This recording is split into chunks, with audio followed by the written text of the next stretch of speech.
નમસ્કાર,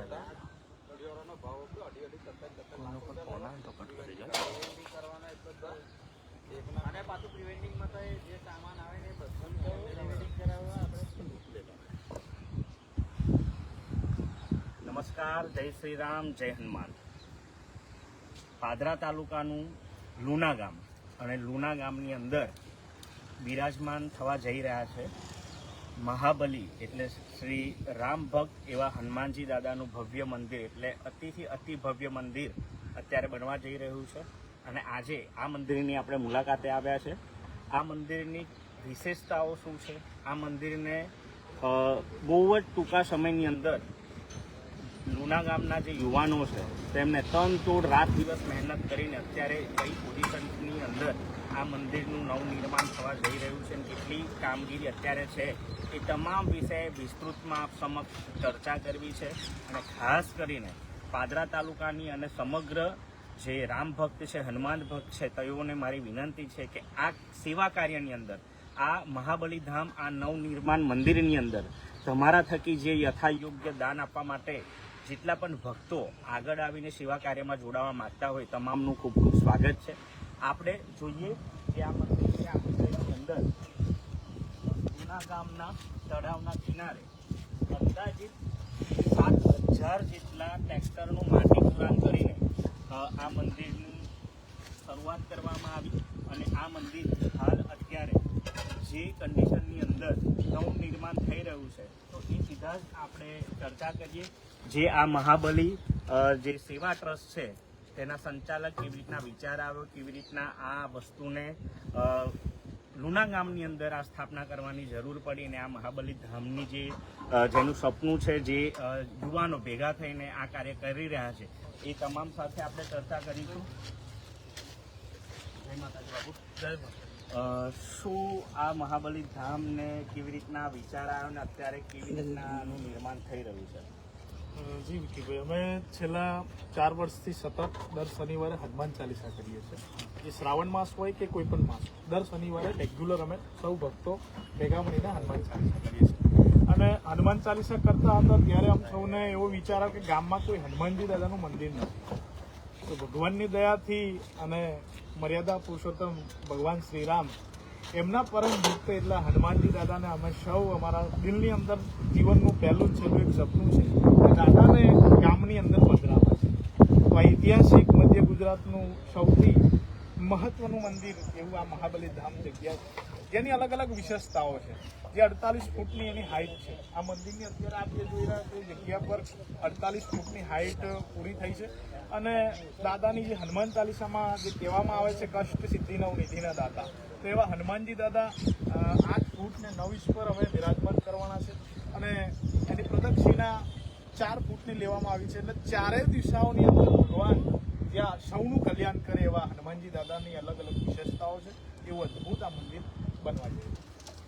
ચોક્કસથી તમે જોયું. હવે ખૂબ જ જરૂરી એવી તમામ વાતો આપણે કરવાની છે. એ તમામ વાતોને ધ્યાનમાં લઈને ઘણી બધી ચર્ચાઓ આજે કદાચ લુના ગામની આ મહાબલી ધામની આ મંદિરની ઘણા લોકોને જે વાત ખબર નહીં હોય કે શરૂઆતથી લઈને અત્યાર સુધી શું તકલીફ પડી, અત્યારે કઈ કન્ડિશનની અંદર મંદિરનું કામકાજ ચાલે છે અને કેવી રીતના આનું વહીવટ એટલે મેનેજમેન્ટ થાય છે, તમામ વિશે આપણે બતાવીએ. એ પહેલાં આપણે જોઈ લઈએ કે ચારે બાજુથી મંદિરની કામગીરી કેવી રીતના ચાલે છે અને કેવી રીતના એનું કામગીરી ચાલે છે. આ જે છે એ તમે જુઓ મંદિરની જે સમગ્ર ઘટના છે. સંપૂર્ણ પહેલાં તો આપણે જે સમગ્ર ટીમ છે એમને અભિનંદન આપીએ કે ધર્મની રક્ષા અને જ્યારે ધર્મનો વિચાર લોકો સુધી પહોંચાડવાનો હોય ને જ્યારે શ્રી રામ ભક્ત એવા શ્રી પરમ આપણા હનુમાનજી દાદાનું મંદિર બનતું હોય ત્યારે આ સમગ્ર ટીમ જે એકજૂટ થઈને કામગીરી કરી રહી છે. અને આ લુના ગામે ઐતિહાસિક એવું મહાબલી ધામ મંદિર બનવા જઈ રહ્યું છે. તમામને અભિનંદન. અને બતાવીએ આપણે કે કેવી રીતના છે.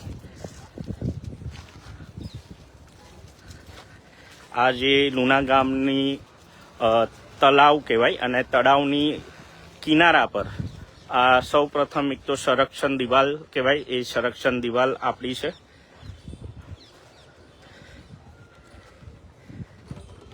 આ સુંદર નજારો તમે જોઈ શકો છો.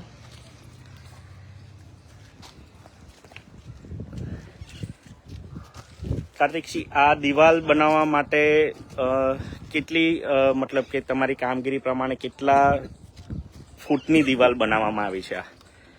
આ લગભગ 4 ફૂટની પાઇલ કરીને નીચેથી છેક ઉપર સુધીમાં આ દિવાલ કરવામાં આવી છે. અને દિવાલની જાડાઈ છે નીચેથી 4 ફૂટની થી લઈને ઉપર સુધીની અલગ અલગ રીતે આ કરવામાં આવી છે. અને આ વરસાદની અંદર કદાચ ઘણું બધું માટીનું ધોવાણ પણ થયું છે. ઘણું બધું થયું છે, ઘણું બધું નુકસાન પણ થયું છે. અને આપના માધ્યમથી વિકીભાઈ અમે એક વસ્તુ આપ સૌ દર્શકોને જણાવવા માંગીએ છીએ કે મંદિરમાં ઘણી બધી તકલીફો છે, ઘણા બધા હેરાન થયા છે અને ઘણો બધો વિરોધ પ્રદર્શન પણ ઘણો બધો થયો છે. અને આપને ખબર જ છે કે આપણે તો કેમેરા સામે આ છે અને બહાર પણ આ જ છીએ, તો ઘણી બધી મુશ્કેલીઓ પડી છે. પણ આ તો દાદાનું કામ છે, થઈને જ રહેવાનું છે. જેને જે કરવું હોય એ કરે. દાદાનું કાર્ય બહુ વહેલી તકે પૂરું થશે એવો અમને વિશ્વાસ છે. અને અમે એ વસ્તુ બહુ દિલથી કહી શકીએ કે અહીંયા જેટલા ભક્તો સેવા કરી રહ્યા છે તમામને એટલું વસ્તુ તો દિલથી અમે કહી શકીએ છીએ. આપ જે જોઈ રહ્યા છો કે સેવા દાદાએ બહુ અદ્ભુત કરાવી છે. એટલે અમને વિશ્વાસ છે કે દાદા અહીંયા હાજર બિરાજમાન થવાના છે એવો અમને પૂરેપૂરો વિશ્વાસ છે.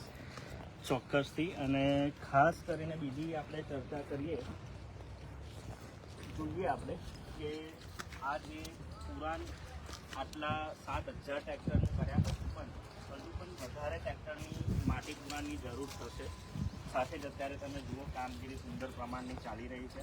અને અત્યારે કેટલા ફૂટનું આ ચણતર થઈ ગયું છે અંદાજે? આ 3.5 ફૂટનું પૂરું થઈ ગયું છે. હજુ બીજું થોડું આવશે એટલે 4 ફૂટ ટોટલ આ ચણતર થશે. આપણો ગર્ભગૃહ કેટલા સ્ક્વેર ફીટનો બનાવ્યો છે? આ ગર્ભગૃહ જે છે 8 બાય 6 નો છે ગર્ભગૃહ દાદાનો.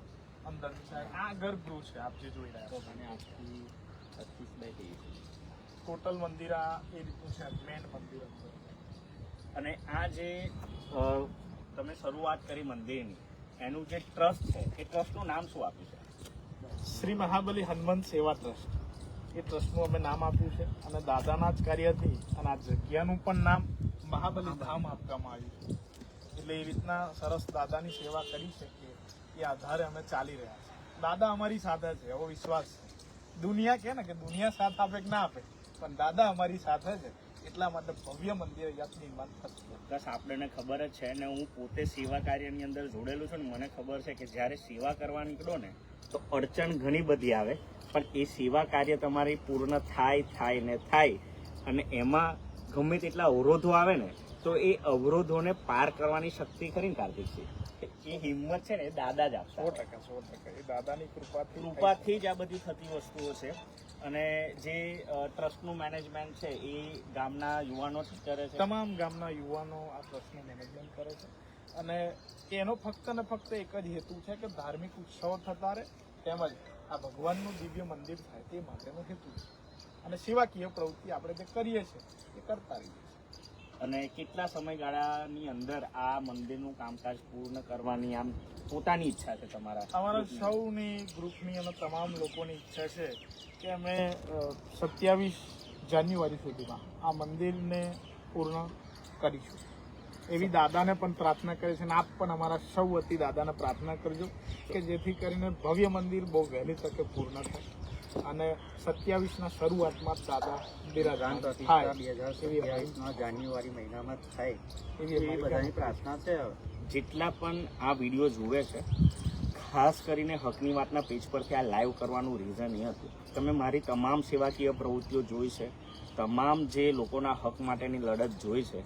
આ એક મંદિરને નવનિર્માણ થવા જઈ રહ્યું છે અને એમાં હું પોતે હનુમાન ભક્ત રામ ભક્ત છું, ત્યારે મારી પણ કાર્તિકસિંહને શરૂઆતથી જ તમામ બાબતોએ અમે સંકલન રાખેલું છે. માટે તમામ જે હકની વાતના અમારા જેટલા પણ દર્શકો છે, જેટલા પણ અમારા ફોલોઅર્સ છે, જેટલો અમારો પરિવાર છે, તમામ લોકોને વિનંતી કરીએ છીએ, તમારા તરફથી મળેલું એક ફૂલ લઈને ફૂલની પાકડીનું દાન એ સેવા કાર્યની અંદર એટલે નવનિર્માણની અંદર જો આવે ને તો દાદા તમારો બેડો પાર કરી દે. દાદાના પરચા હજારો છે, કોઈ એક નથી. એ હજારો પરચાની અંદરથી તમે કદાચ ફૂલ લઈને ફૂલની પાકડી આપી જુઓ અને પછી તમારી કંઈક અટકેલા કામ જો નીકળી જાય ને તો માનજો કે દાદા હાજરા હજુર છે. માટે હજુ આગળ તમને બતાવીએ કે આખી જે આ મંદિરની દિવાલ છે, સાથે સાથે એનો જે ગર્ભગૃહની આગળનો જે ભાગ છે, સાથે જ અત્યારે જે 3 ફૂટની આ દિવાલ પછી આગળનું જે કામકાજ છે એમાં જે અહીંયા જે કામગીરી ચાલી રહી છે, આ તમામ કામગીરી અને આ પળનો સાક્ષી બનવું ને એ પણ એક ખૂબ જ કહેવાય ને કે સેવાનું કામ છે. માટે જેટલા પણ લોકો છે તમામને કહું છું કે એકવાર આ જગ્યાની મુલાકાત કરો ને મુલાકાત કરીને તમને યોગ્ય લાગે તો યથાયોગ્ય દાન શ્રી મહાબલી હનુમંત સેવા ટ્રસ્ટને તમારું કંઈક પણ દાન પુણ્ય આપો, જેથી કરીને આ જે નવું નિર્માણ થઈ જવા પામેલું આ જે હનુમાનજીનું મંદિર છે એ વહેલીમાં વહેલી તકે બની શકે. ને એમની જે ઈચ્છા છે કે 2027ની 1 તારીખ પહેલાં આ મંદિરનું પ્રાણ પ્રતિષ્ઠા થાય એવી એમની ઈચ્છા છે. તો એની અંદર આપણે સહભાગી થઈ શકીએ. અને ફરી એની અંદર આપણે બતાવો કે કેવી રીતના અંદર કામગીરી થઈ રહી છે ઉપરથી.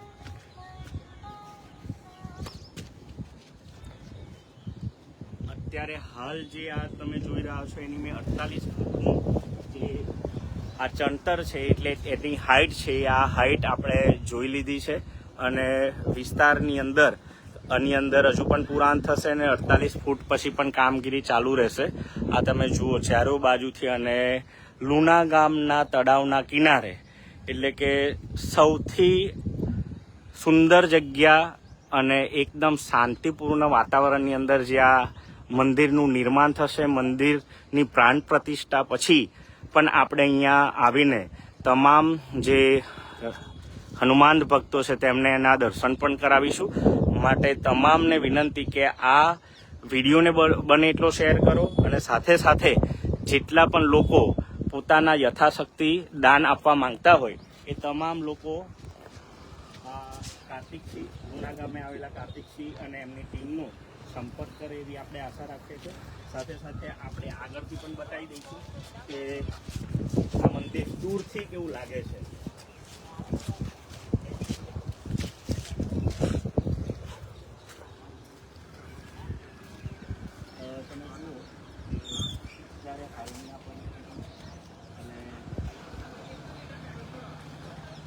હાલની જે આ પરિસ્થિતિ છે અને આ પરિસ્થિતિની અંદર આપણે અત્યારે પત્ની વાર્તા પેજ પરથી લાઈવ થયા છે અને વધારે સમય ના લેતા હવે આપણે આ જે સુંદર નજારો છે એને હનુમાનજીના નારા સાથે આપણે હનુમાનજીને યાદ કરીશું. અને એક આશા, અપેક્ષા અને વિશ્વાસ છે કે 2027ની 1 તારીખ પહેલાં આ મંદિરનું પ્રાણ પ્રતિષ્ઠા થાય તેમાં આપણે તનતોડ મહેનત કરવાની છે. આપણે બધા જેટલા પણ અહીંયા છે એ હનુમાનજીનો જયકારો બોલાવીશું. બોલો શ્રી રામ ભક્ત હનુમાનજી મહારાજ કી જય. બોલો શ્રી રામ ભક્ત હનુમાનજી મહારાજ કી જય. જય શ્રી રામ, જય શ્રી રામ, જય શ્રી રામ, જય શ્રી રામ.